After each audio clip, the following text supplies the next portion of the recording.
only. Maternity leave have two types. For women,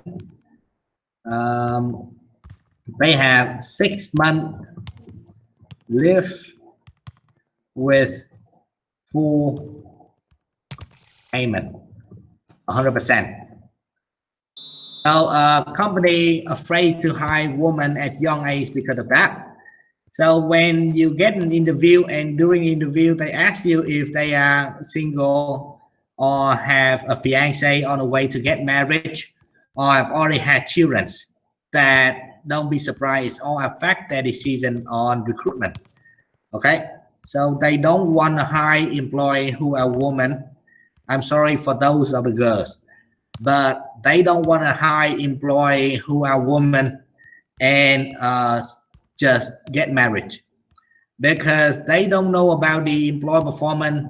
They don't know about that woman's performance, but what they know for sure is they will giving birth after about few months within the company, maybe 9 months, and after 9 months then they would have full payment of 6 month leave, and no guarantee that after 6 months leave the employee will go back to work for them or they have another birth. So that's what they scare for, maternity leave. Right? Vacation leave, it in a combination bracket, so it's optional, but usually it within 5 to 7 days without payment. All right. Temporary leave, let's say a long-term leave without payment,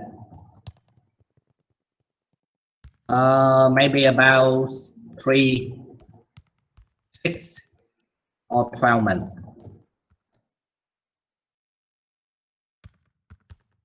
For employee service, they have a variety of things. So we can account for the first thing is called cost of living adjustment, or COLA, cost of living adjustment. Second thing is family support. Third thing is mentor, well, just say wellness program.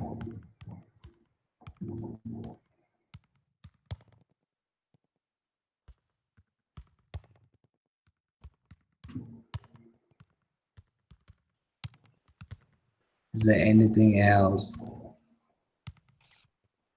Okay, in work environment. Okay. So work environment is a general term. It's not clear. It can point to anything. Maybe the facility, the desk, the laptop, provided equipment, relationship with other employees, the friendly of the boss, all the things account for work environment. So I don't mention that. Wellness program, we can have mental ill release or stress manage, or well, mental ill release, stress manage, smoke manage, gym and physical training, something like this. Family support, that can be support for elderly, support for retirement, support for child, and or maybe this is a kind of training, support for advanced education. Right? The cost of living adjustment is a rise on employee salary, income compromise with the living standard or the inflation, right? Right. So you will say, hey, last year my monthly working is 10 million, and this year 10 million and 500 Vietnam dong. So the 500 is not the merit rise based on the performance. The 500 is the cost of living adjustment. Okay, so cost of living adjustment is kind of automatically salary increase gives employee by the increasing the standard of living outside the organization. So for merit rise, it has to be based on employee performance. For cost of living adjustment, it's just given. Okay, for employee insurance, there are 3 types. Medical insurance. The most important thing is this one. Social insurance. And the last thing is unemployment insurance. So for medical insurance, that is benefit, but both the company and the employee have to pay for it by salary.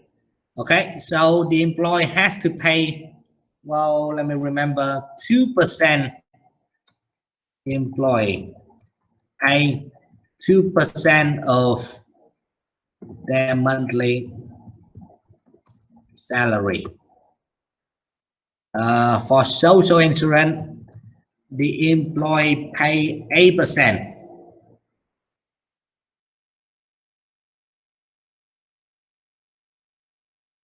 And for unemployment insurance, they pay 0.5%. So the employee would always be paid 10.5% of their monthly salary by the insurance. And not only the employee, also the company has to be paid as well. Well, for medical insurance, employee pay 2%. I don't remember. Let's just say about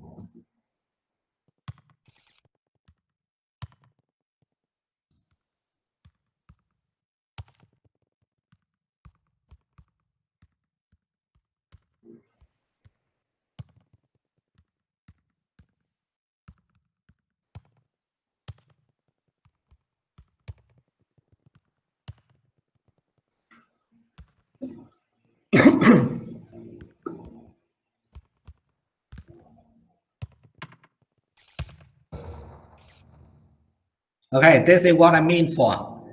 No, it's not 2, but 1.5. Sorry, a little mistake. 1.5. So, and the last one is 1. The unemployment is 1. Okay. So, right here, the employee has to pay 8% on social insurance, 1.5% on medical insurance, and 1% on unemployment insurance. And the total payment is 10.5%.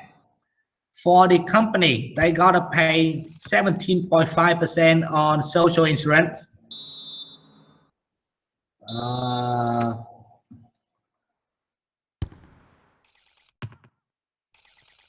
17.5% of employee salary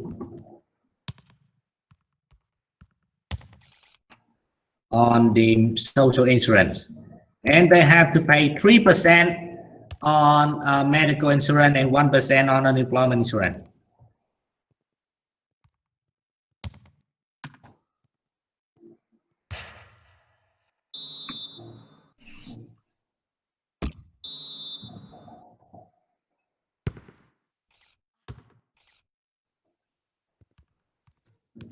And social insurance is the most important one because this will decide for the retirement plan